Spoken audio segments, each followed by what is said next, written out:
Você já viveu aquele momento no futebol onde tudo parecia estar dando certo? O time marcou cedo, estava controlando, o estádio adversário tinha sido dominado, e aí, num lance que durou menos de 3 segundos, tudo desmoronou?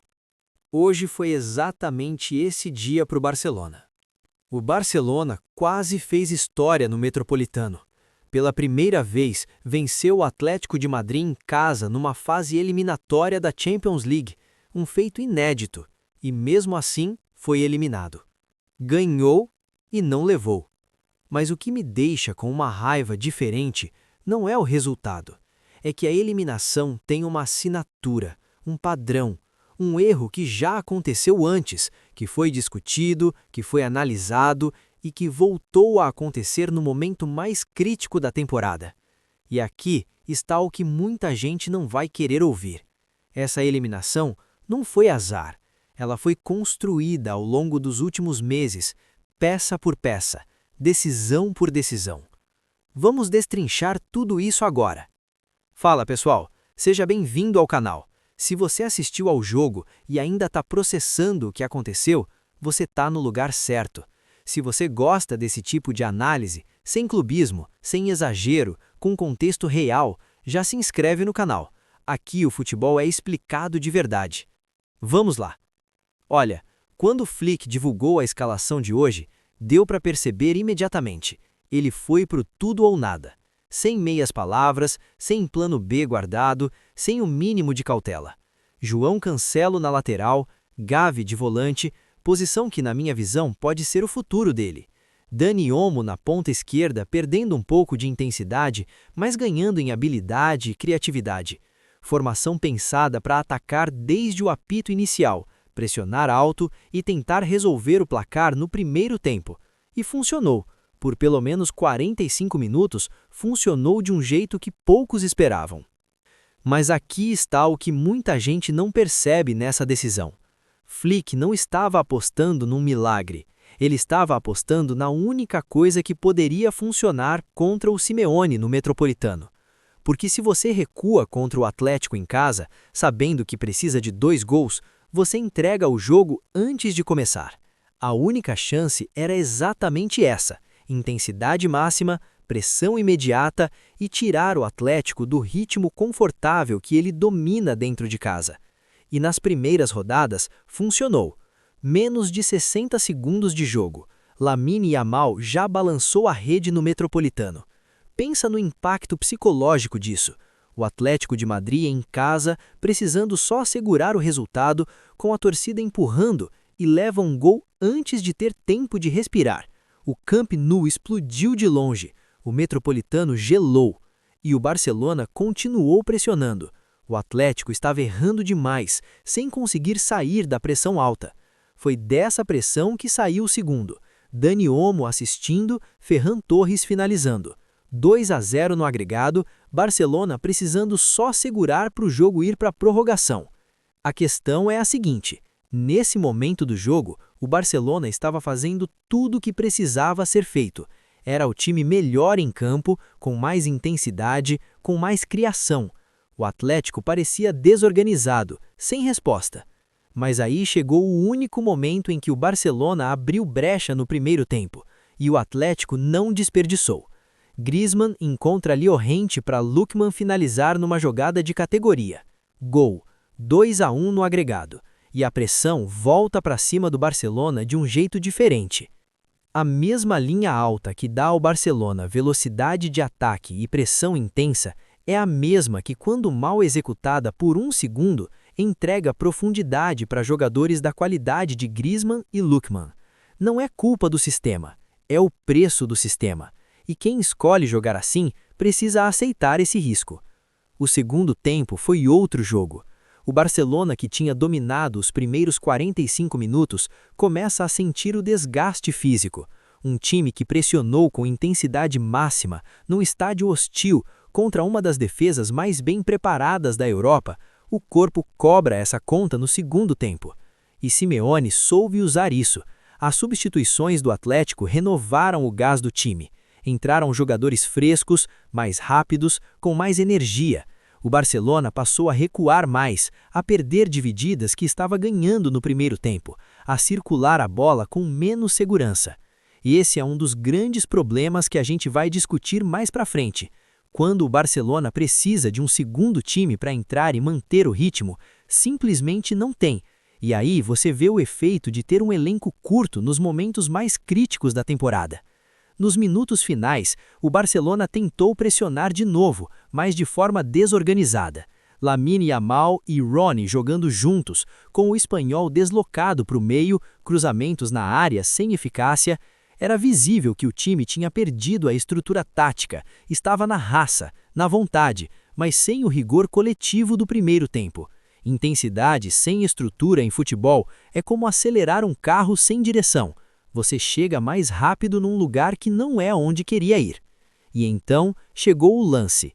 Eric Garcia, Sorloth avançando, João Barcia atrás, e o zagueiro cometendo exatamente o mesmo erro que já foi discutido nesse canal. A mesma falta desnecessária, no mesmo contexto, no mesmo tipo de jogo. Cartão vermelho. Barcelona com 10. Jogo, na prática, encerrado. Vou me repetir, porque precisa ser dito de novo. Não tinha necessidade. Se fizesse o pênalti pela regra modificada, evitaria a expulsão.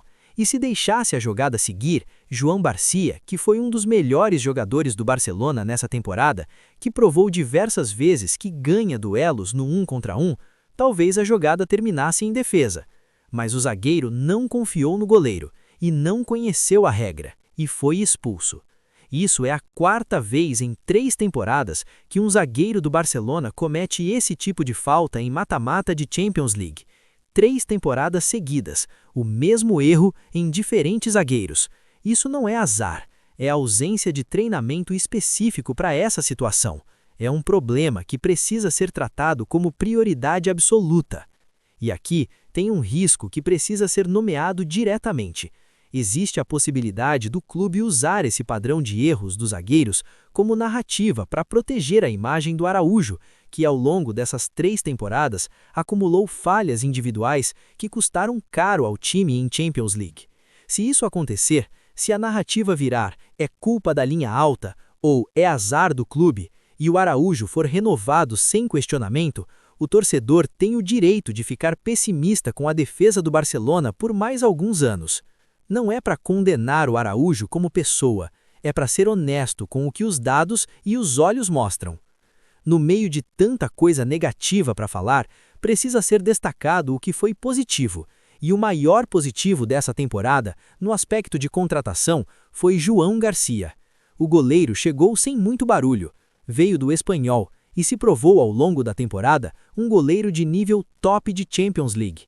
Excelente no 1 contra 1, seguro nas saídas, comunicativo com a defesa, com um potencial absurdo para crescer ainda mais.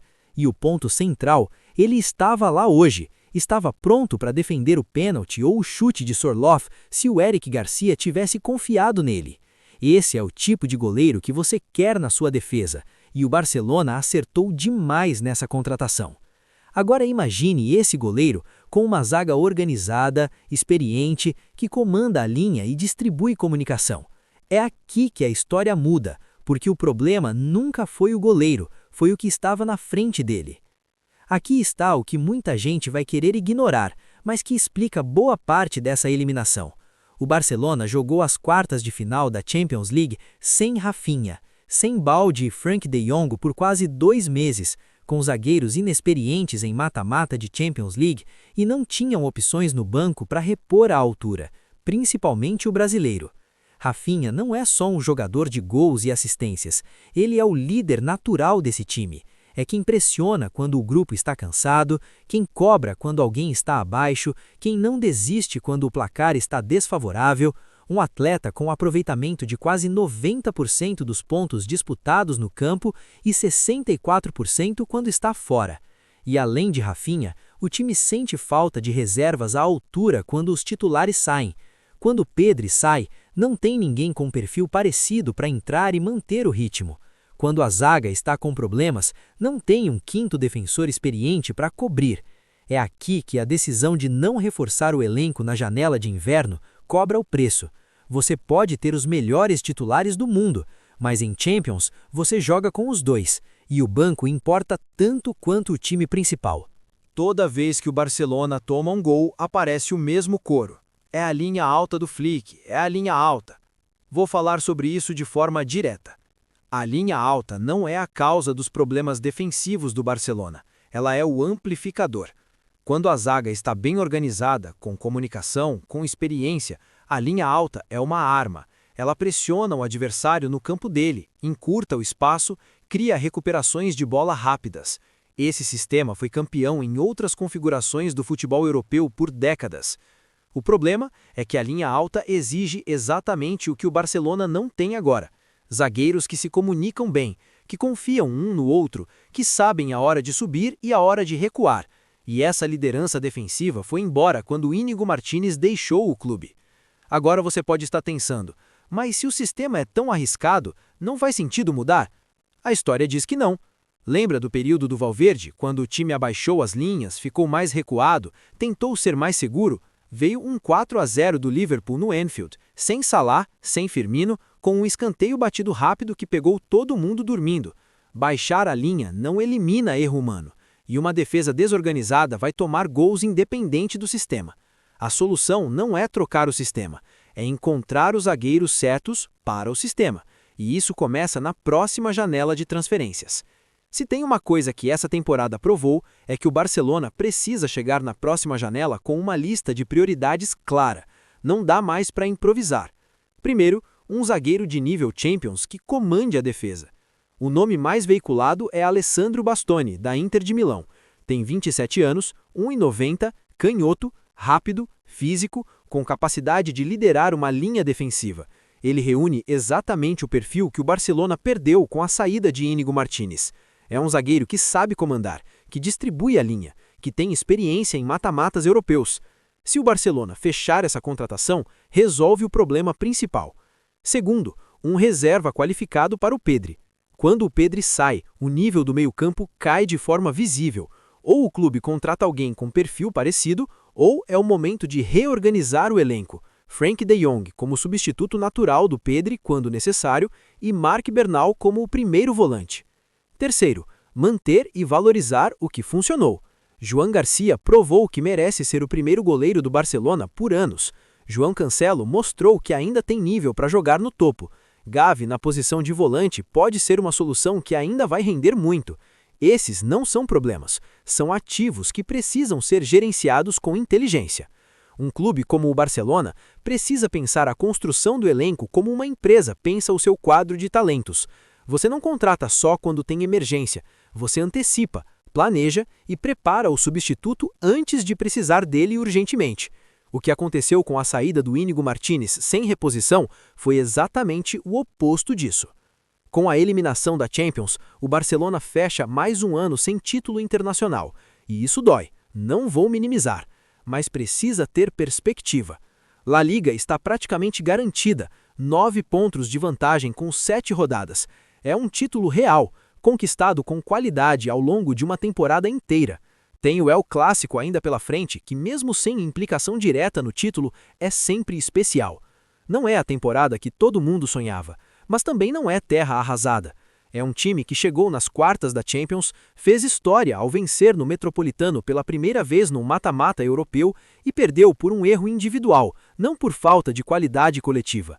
A diferença entre esse time e um time capaz de ganhar a Champions é real, mas não é intransponível. É uma contratação na zaga, é ter Rafinha disponível durante toda uma fase eliminatória, é treinar situações específicas que já custaram jogos em 3 temporadas. Esses são problemas resolvíveis, e isso dá esperança. O Barcelona de hoje tem o melhor jogador jovem do mundo, tem um goleiro que vai crescer por anos, tem um treinador que acredita no que faz e não recua por pressão, tem uma identidade de jogo clara.